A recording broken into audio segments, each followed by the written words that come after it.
मैं हूं आबिद हुसैन शेख, आपका खैर मकदम है 4 टीवी न्यूज़। कर्नाटक एक्सप्रेस में गला घोटकर महिला की हत्या। चिकबल्लापुर जिला चिंतामणि तालुका के बटलहल्ली पुलिस थाना सरहद में एक महिला का गला काटकर कत्ल किया गया है। कोनपल्ली ग्राम की 28 साल शोभा नामक महिला का कत्ल किए जाने की जानकारी दी एसपी मिथुन कुमार ने। बटलहल्ली पुलिस थाने में मामला हुआ है दर्ज।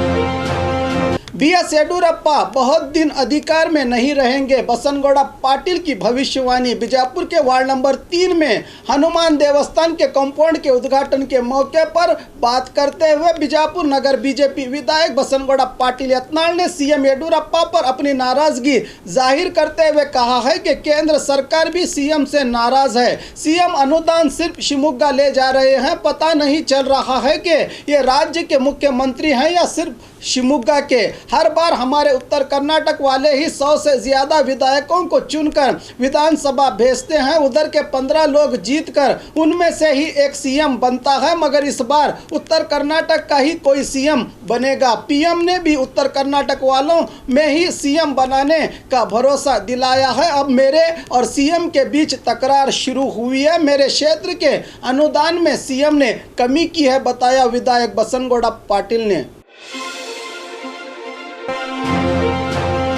कोर्ट को धमकी भरा पत्र, तफ्तीश जारी।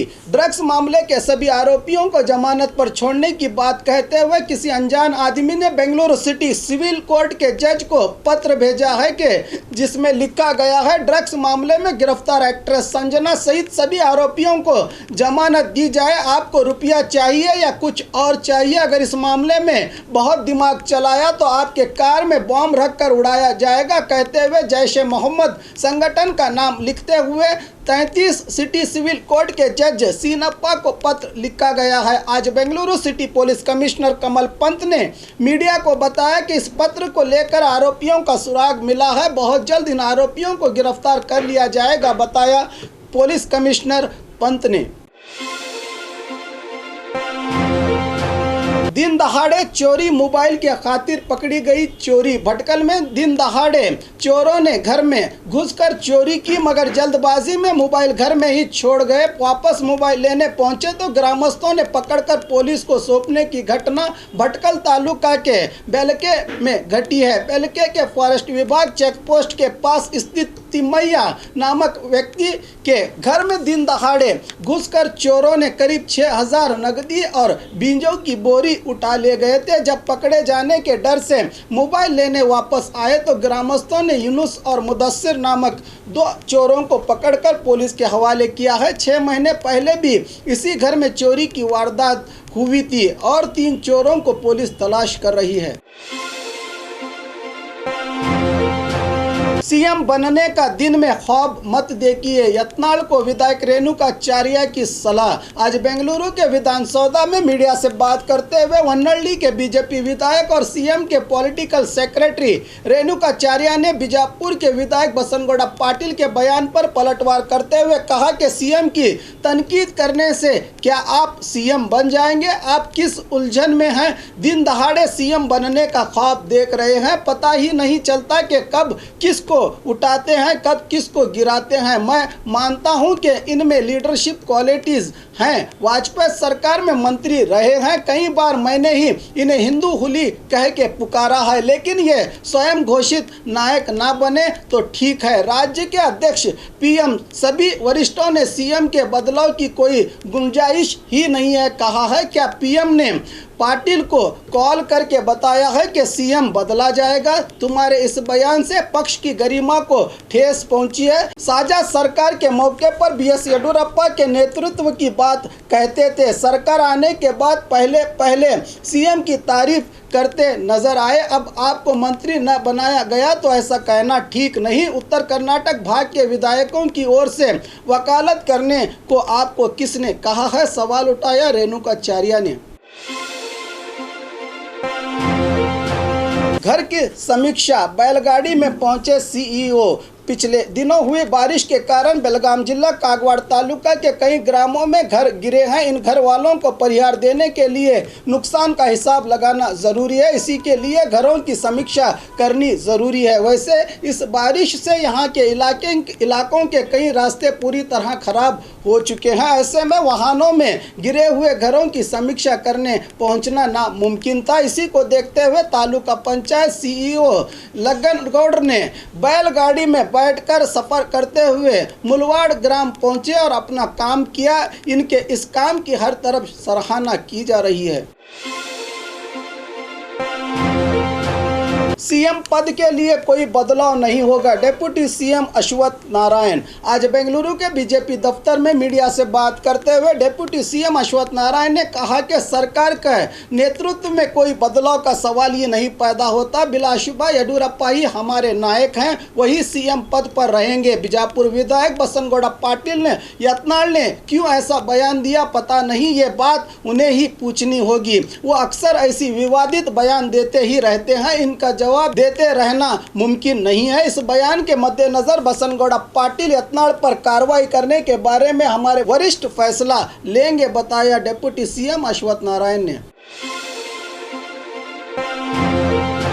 पीएचडी एडमिशन के लिए 22 अक्टूबर से होगी काउंसलिंग। बेंगलुरु यूनिवर्सिटी में पीएचडी के एडमिशन के लिए कल से काउंसलिंग प्रक्रिया शुरू की जाएगी। इसकी जानकारी देते हुए बेंगलुरु यूनिवर्सिटी के चांसलर वेणुगोपाल केआर ने बताया कि 22 अक्टूबर से पीएचडी काउंसलिंग के लिए उम्मीदवार सुबह 8 से 10 के बीच यूनिवर्सिटी में पहुंचेंगे। काउंसलिंग ठीक 10 बजे शुरू होगी। उम्मीदवार अपने पूरे ओरिजिनल सर्टिफिकेट के साथ हाजिर रहेंगे। इंजीनियरिंग विभाग में अर्जी भरने वाले विश्वेश्वरैया इंजीनियरिंग कॉलेज में जाएंगे। इसकी सारी जानकारी हासिल करने के लिए बेंगलुरु यूनिवर्सिटी के वेबसाइट पर लॉगिन किया जा सकता है, बताया चांसलर ने। ट्रैफिक रूल्स के नाम पर सरकार जनता को लूट रही है, कुमारस्वामी। कोविड-19 लॉकडाउन के कारण बिना किसी कमाई के जनता काफ़ी परेशानियों के दौर से गुजर रही है। ऑटो टैक्सी चालकों को 5,000 का परिहार देने की बात कहकर सबको सरकार ने परिहार नहीं दिया। अब वाहन संचार नियमों के बहाने वाहन सवारों को लूटा जा रहा है। जुर्माने की बड़ी रकम ये लोग कहां से लाएंगे, सवाल उठाते हुए पूर्व सीएम और जेडीएस वरिष्ठ कुमारस्वामी ने ट्वीट करके सरकार पर अपना आक्रोश जताया है। वाहनों के सभी दाखिले दिखाने पर भी पुलिस किसी न किसी बहाने जुर्माना आयत कर रही है। सरकार ने पुलिस को टारगेट दिया है कि इतना रुपया वसूला जाए, जिसके तहत पुलिस काम कर रही है। कोविड के संकट के इन हालात में सरकार को इंसानियत दिखाने की जरूरत है, फौरन ही इसको रोकना चाहिए, लिखा है कुमारस्वामी ने।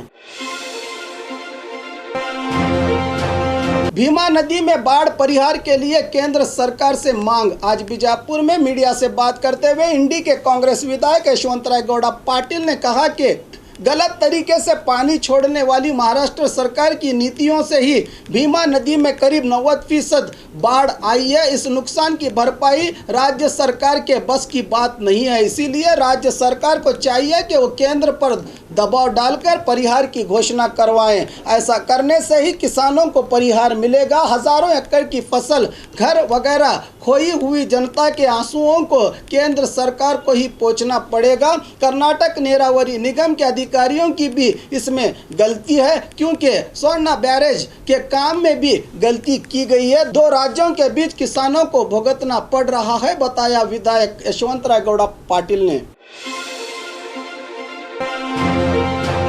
लिंगायत धर्म की लड़ाई जारी रहेगी, जय मृत्युंजय स्वामी जी। आज हुबली में मीडिया से बात करते हुए कुडल संगम पंचमशाली पीठ के जय मृत्युंजय स्वामी जी ने कहा कि पंचमशाली समुदाय में 1 करोड़ से ज्यादा लोग हैं जो आर्थिक, सामाजिक और बेरोजगारी की समस्याओं से जूझ रहे हैं। शिक्षा और उद्योग में इनको आरक्षण देने की सख्त जरूरत है। इस समुदाय को 2A वर्ग में आरक्षण देने की मांग करते हुए इसी महीने की 28 तारीख को बेंगलुरु बेंगलुरु के स्वर्ण सौदा के सामने बड़ा उपवास सत्याग्रह किया जाएगा, जिसमें 20,000 से भी अधिक लोग शामिल होंगे। लिंगायत प्रत्येक धर्म पर पूछे गए सवाल का जवाब देते हुए कहा कि हमने ये लड़ाई कभी भी नहीं छोड़ी। इस लड़ाई का ही ये नतीजा है कि राज्य सरकार ने केंद्र को प्रस्ताव भेजा है। केंद्र क्या फैसला लेगी इसका हमें इंतजार है। केंद्र ने हमारी मांग को खारिज नहीं किया, इसका अभी जायजा लिया जा रहा है। इसी के लिए कानूनी लड़ाई भी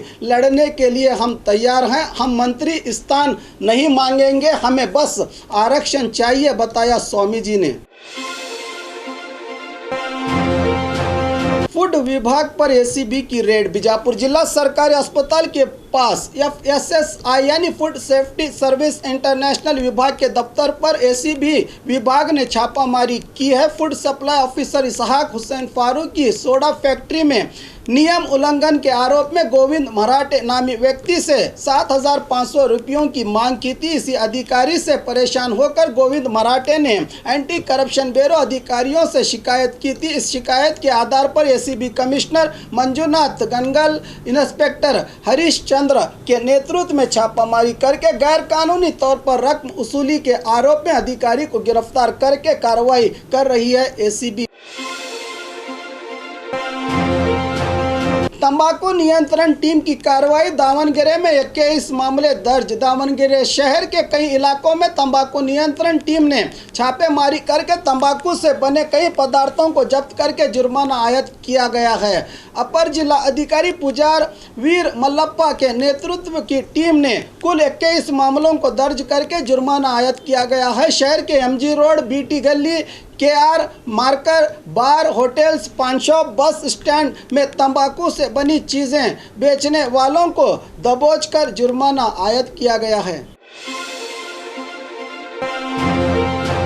बीच रास्ते में मैनहोल अनहोनी होगी तो जिम्मेदार कौन? चिंतामणि शहर के वार्ड नंबर 20 श्री राम नगर से चेलूर जाने वाले रास्ते के बीचों बीच एक मैनहोल खुला पड़ा है। इस रास्ते में नौजवान, बुजुर्ग, महिलाएं, बच्चे और काफ़ी वाहन सवार घूमते हैं। अगर थोड़ी सी भी गलती होगी तो खतरा यकीनी है। इसी को बंद करने के लिए नगर सभा के सदस्यों ने भी कई बार नगर सभा के अधिकारियों को निवेदन किया है, मगर अब तक किसी अधिकारी ने भी इस ओर ध्यान नहीं दिया। अगर यहाँ कोई दुर्घटना घटती है तो इसका जिम्मेदार कौन होगा, सवाल उठा रही है जनता।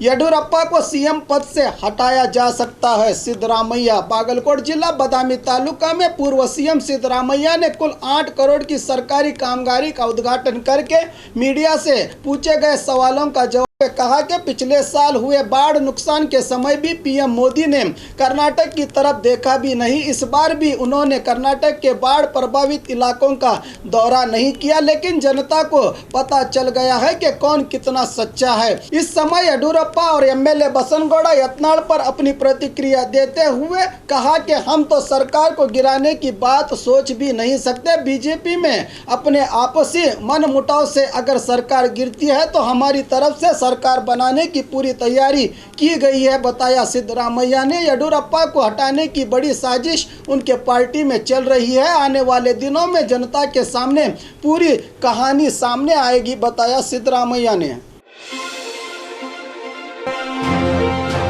और खबरों के लिए देखते रहिए 4TV न्यूज़ कर्नाटक एक्सप्रेस।